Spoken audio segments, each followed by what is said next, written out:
नमस्कार दोस्तों। सन 1985 में पाकिस्तान में जनरल जियाउल हक की सरकार थी। तानाशाही चरम पर थी और उन्होंने तमाम फरमान जारी कर दिए थे। महिलाओं के लिए काली साड़ी पहनने तक पर प्रतिबंध लगा दिया गया था। और ऐसी स्थिति जब हुआ तो इसको लेकर नाराजगी खड़ी थी पूरे देश में। और नतीजा क्या हुआ?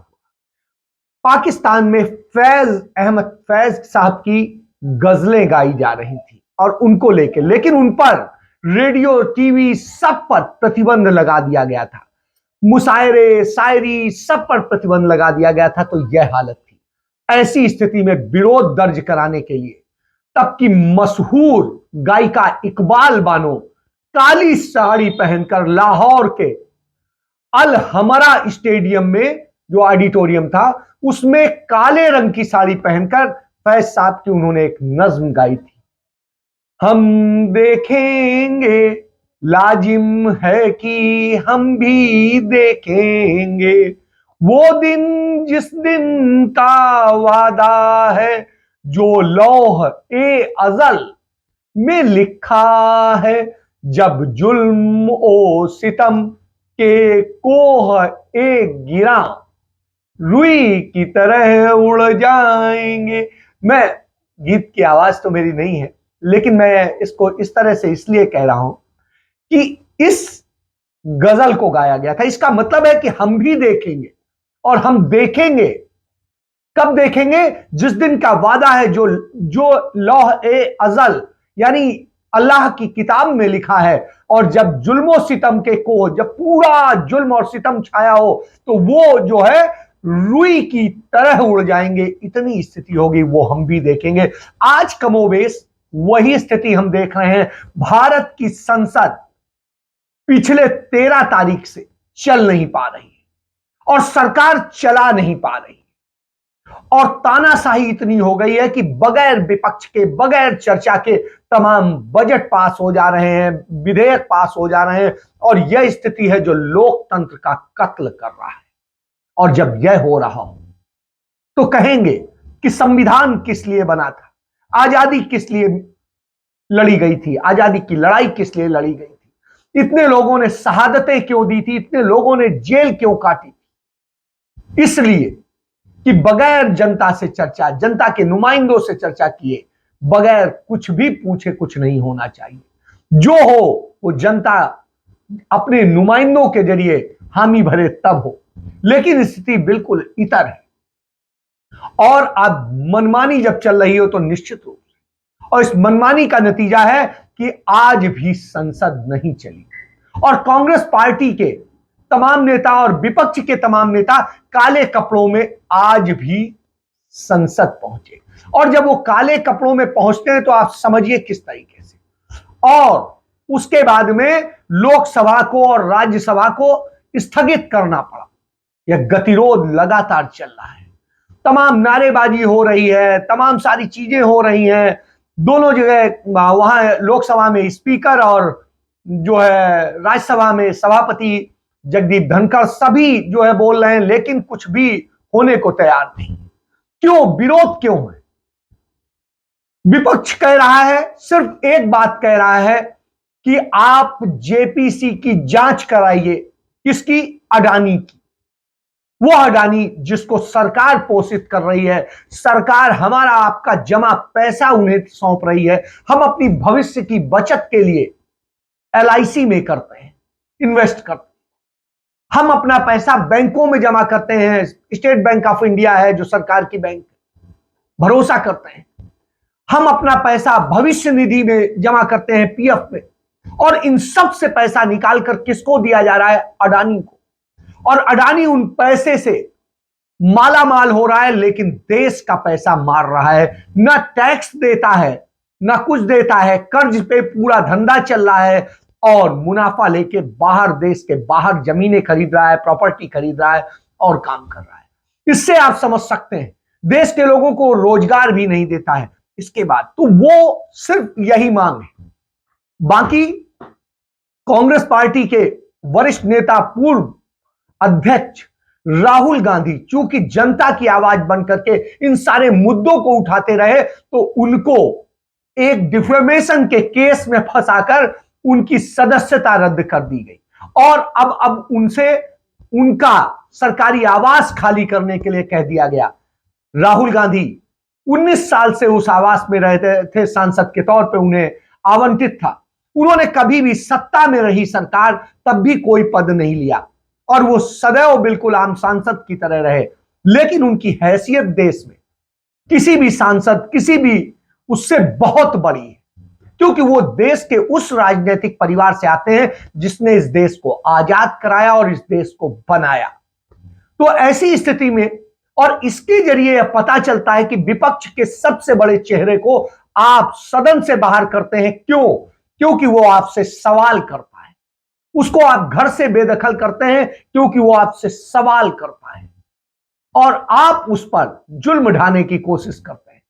हालांकि राहुल गांधी ने कहा कोई समस्या नहीं, मैं घर खाली कर दूंगा और वो पहले ही कह चुके हैं मुझे कुछ नहीं चाहिए, मैं रह सकता हूं, मैं इस देश के लिए लड़ रहा हूं, इस देश के लोकतंत्र के लिए लड़ रहा हूं, संविधान के लिए लड़ रहा हूं, तो मुझे कोई फर्क नहीं पड़ता है। तो ऐसी स्थिति, तो इन सारी चीजों को लेके अब विपक्ष एक हो गया है और जब विपक्ष एक हो गया है तो भारतीय जनता पार्टी और नरेंद्र मोदी के लिए डरने की स्थिति पैदा हो गई है। और डरने की स्थिति क्यों पैदा हो गई है इस पर मैं जरूर बात करूं। इसलिए पैदा हो गई है कि 2019 के लोकसभा चुनाव में नरेंद्र मोदी के नेतृत्व में भारतीय जनता पार्टी ने जो चुनाव लड़ा, उस चुनाव में टोटल 60 करोड़ से अधिक वोट पड़े, यानी 60 करोड़ 37 लाख वोट पड़े।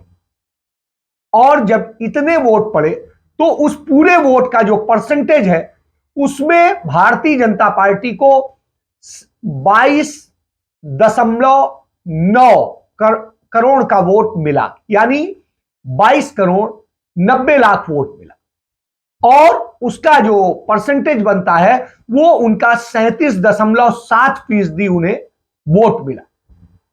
इसके बाद में सबसे बड़ी पार्टी, विपक्षी पार्टी के रूप में राहुल गांधी के नेतृत्व में लड़ा गया था और कांग्रेस पार्टी को 11 करोड़ 94 लाख वोट मिला। और उसके बाद में बाकी पार्टियां हैं, किसी को 2.5%, किसी को 4%, किसी को 2.25%, किसी को 1.5%, तो इस तरह से बाकी सबको मिला। अब इन स्थितियों में दो सबसे बड़ी पार्टियां उभर के आई, एक सत्तारूढ़ दल जो 37.7% पे था और एक कांग्रेस पार्टी जिसे 19.66% का वोट मिला। अब इस स्थिति में आप समझ सकते हैं भारतीय जनता पार्टी को लेकिन सीट मिली 303 और कांग्रेस को सीट मिली 52 और बाद में एक उपचुनाव में जीती तो 53 हो गई। तब यदि उस समय के हिसाब से वोट को जोड़ेंगे तो 12 करोड़ से अधिक वोट कांग्रेस को मिले। तो टोटल ये वोटिंग परसेंटेज है और जब इस वोटिंग परसेंटेज में हम आ जाते हैं तो उस स्थिति में आप देखिए कि अब जो लड़ाई हो रही है, कांग्रेस पार्टी के जो राष्ट्रीय अध्यक्ष हैं मल्लिकार्जुन खड़गे, उन्होंने कल इस पूरे गतिरोध को लेकर के एक मीटिंग बुलाई। उनके घर में रात को मीटिंग हुई, उसमें 18 दल शामिल थे और जो 18 दल शामिल थे यदि उनके वोट परसेंटेज जोड़ लें तो नरेंद्र मोदी की भारतीय जनता पार्टी से वो और उनके गठबंधन से ज्यादा वोट हो जाते हैं उन सबके जोड़ के। यानी पहले भी नरेंद्र मोदी को जो वोट मिला था, भारतीय जनता पार्टी को जो वोट मिला था, वो उस वोट से 62% वोट अधिक मिला था विपक्ष को और वो विपक्ष का वोट बटा हुआ था। वो वोट के 18 दल, बड़े दल जब साथ आ जाते हैं तो उस स्थिति में हालात बदल जाते हैं। तो इससे आप समझ सकते हैं कि ये दल एक साथ होकर के आज खड़े हैं और लड़ाई लड़ रहे हैं और जब ये लड़ रहे हो तो फैसला कुन हो जाते हैं। तो जब फैसला कुन हो जाते हैं तो वही एक डर भारतीय जनता पार्टी को समाया हुआ है और जब ये समाया हुआ है तो वो घबराई हुई उसको लेके करती है। अब आप समझिए, मल्लिकार्जुन खड़गे के वहां पर जो मीटिंग हुई उसमें एनसीपी भी थी, टीएमसी भी थी, जेडीयू भी थी, एसपी भी थी और तमाम। शिवसेना नाराजगी के कारण नहीं आई थी। हालांकि शिवसेना अंततः जो है कांग्रेस के साथ खड़ी है, तो उसकी नाराजगी सिर्फ सावरकर को लेकर के थी। वो सावरकर को कहते हैं, मत आप बोलिए, सावरकर हमारे खास। लेकिन कुछ विपक्षी दल हैं जो कांग्रेस से इतर भी, लेकिन उनकी हैसियत और सब कुछ बहुत कम है। ऐसी स्थिति में कांग्रेस सबसे मजबूत विपक्ष के तौर पे उभरती है और उसके साथ मिलकर के ये भारतीय जनता पार्टी को हराने की स्थिति रखते हैं। यही वजह है कि भारतीय जनता पार्टी, नरेंद्र मोदी, ये सब राहुल गांधी पर हमलावर हैं और लगातार हमला कर रहे हैं। और इस हमले की स्थिति यह है कि जिस तरीके से तमाम तरह के आरोप लगाते हैं, चीजें होती हैं, वो आप समझ सकते हैं। अब राहुल गांधी ने कुछ चोर जो देश का धन लेके भाग गए, वो जो मोदी थे जाति में, उनको लेकर के कमेंट किया, उसको उन्होंने ओबीसी से जोड़ दिया, जबकि वो ओबीसी नहीं है। न ललित मोदी ओबीसी है और ना ही नीरव मोदी ओबीसी है। तो ऐसी स्थिति में ओबीसी समुदाय में बहुत नगण्य मोदी आते हैं और वो मोदी बेसिकली नहीं आते, वो घाणी जाति के हैं, तेली जाति के हैं, वो आते हैं। लेकिन कुछ तेली घाणी जो है वो अपने आप को मोदी भी लिखते हैं, मोदी मुसलमान भी लिखते हैं, पारसी भी लिखते हैं। तो ऐसी स्थिति में आप समझ सकते हैं कि ये जो जिस तरीके का ये ड्रामा बनाया जा रहा है वो इसीलिए बनाया जा रहा है क्योंकि ओबीसी वोट का जो परसेंटेज है वो 44%। तो ऐसी स्थिति में उसे कैसे लुभाया जा सके, कैसे किया जा सके, इसका खेल। इसके बाद जो ये पूरा खेल चल रहा है, इन सब के बाद में कल राहुल गांधी ने कहा, मैं कोशिश करूंगा कि किसी की भावनाएं आहत ना हो और इसलिए हम उस ढंग से अब विपक्ष की भावनाओं का ध्यान रखते हुए हम करेंगे। निजी जिसके भी अपनी विचारधाराएं हैं वो अपने निजी तक रहेंगे। तो यह स्थिति है। यदि यह स्थिति बन जाती है तो निश्चित रूप से 2024 के चुनाव में नरेंद्र मोदी और उनकी भारतीय जनता पार्टी कहीं दिखाई नहीं देगी। यही वजह है कि वो डरे हुए हैं, सहमे हुए हैं और ये डर और सहमापन चिंता देता है और इसलिए वो राहुल गांधी पे हमला करते हैं, क्योंकि राहुल गांधी ही वास्तविक प्लेयर है। वो भले सांसद रहे न रहे, उनका घर छीना गया, नोटिस पहुंचा, तो उसका नतीजा क्या हुआ? देश भर से कांग्रेस के राष्ट्रीय अध्यक्ष मल्लिकार्जुन खड़गे ने कहा, मैं अपना घर खाली कर दूंगा, राहुल जी हमारे यहां रह सकते हैं। उसके अलावा इसी तरीके से न जाने कितने लोगों ने कह दिया कि राहुल जी के लिए हम अपना घर देने को तैयार। तो आप समझ सकते हैं कितने दिलों में वो जी रहा है। और ऐसी स्थिति में जब ये हो रहा हो तो आज की स्थिति यह है कि राहुल गांधी लेकिन अपने पे डटे हुए हैं, वो मुद्दों को लेकर लड़ रहे हैं, वो रोज रोज उन सारी चीजों को लेकर कह रहे हैं जो मुद्दे छाए हुए हैं और जिनको लेकर के हमलावर है कांग्रेस भी और दूसरे अन्य दल भी। तो कांग्रेस जो मुद्दे उठा रही है वो जनता से जुड़े मुद्दे कि आखिर लूट क्यों, और यही वजह है कि वो काले कपड़ों में पूरे इस विवाद को लेकर के इसकी आवाज बुलंद कर रही है, उसी तरह जिस तरह एक वक्त में पाकिस्तान में तानाशाह सरकार पर हुआ था। तो आप ये सारी बातें समझ सकते हैं कि किस ढंग से उस काले कोहरे को खत्म करने के लिए काले कपड़े पहने जा रहे हैं, उस तानाशाही को खत्म करने के लिए। और जब यह चल रहा हो तो आप समझिए, और विपक्ष लगातार राहुल पर जितने हमले हुए उसका फायदा यह हुआ है कि विपक्ष एक मत हो गया है। तो ऐसी स्थिति अब 2024 का चुनाव नरेंद्र मोदी के लिए संकट का विषय बनने जा रहा है और अब तख्त उछाले जाएंगे, ताज उछाले जाएंगे, वो वाली स्थिति आने वाली है, क्योंकि राजा नहीं चलेगा। हमने इजराइल में देखा कि किस तरह नेतन्याहू को वहां की जनता ने सबक दिया और उसका नतीजा यह हुआ, आज वो सरेंडर कर गए और उन्होंने कहा हम वापस लेते। तो बस अब विपक्ष एक हुआ है, जनता को और खड़े होने की जरूरत है। हालांकि मैं हिंदुस्तान की जनता से बड़ी उम्मीद नहीं रखता हूं, क्योंकि यहां की जनता कायर है और यह मैं नहीं कहता हूं, यह यहां का इतिहास कहता है।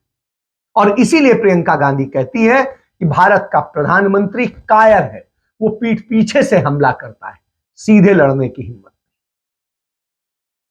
तो आपको सच जानना पड़ेगा, पहचानना पड़ेगा और उसके लिए खड़ा होना पड़ेगा। जो वीर होगा, साहसी होगा, वो लड़ेगा, और जो कायर होगा वो छिपा बैठा रहेगा।